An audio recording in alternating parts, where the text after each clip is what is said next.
Go.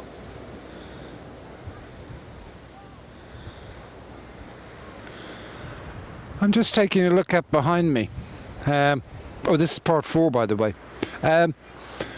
That's where Bono and The Edge live, of U2 fame.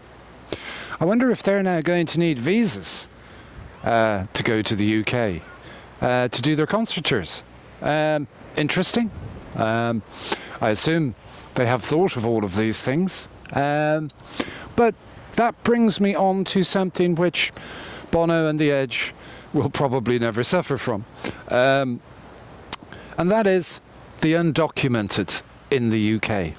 At the moment, as we all know, with Brexit, being undocumented in the UK is not as such an offence, but you may be detained and you may be removed from the country if you are undocumented. And I am sure there are many hundreds of thousands of undocumented in the UK. Now, it's interesting because the parallel is the United States, where the undocumented, when they're detained by police, the police can't actually do anything with them except hand them over to the federal authorities. And the federal authorities then have the sole responsibility for undocumented people within the United States. Now, there is some case law with this. A couple of, I believe it was Houston deputies, decided they'd take a law sort of into their own hands a bit, and they would prosecute a case where half a dozen or so undocumented immigrants were going to be prosecuted for trespass. Okay, because they were undocumented. Now, this was thrown out in court. So in other words, being undocumented itself is not a crime. However, you may be detained and deported.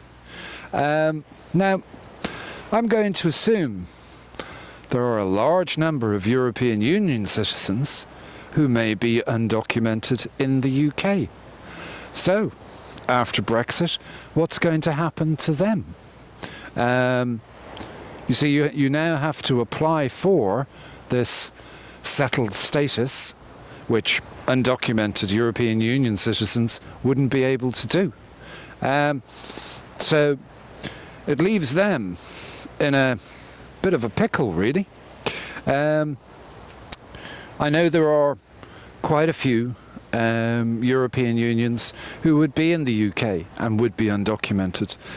Probably tens of thousands, maybe more. Now, the thing we have to remember here is that the doors of the world are effectively closing. Okay? I'm not sure if you've seen images of the Canadian or the Mexican border recently in the United States. It's like mayhem on wheels. They've effectively shut the border. We've seen what happened this summer. Last summer, should I say, in the European Union. What I personally would describe as horrific scenes. Now,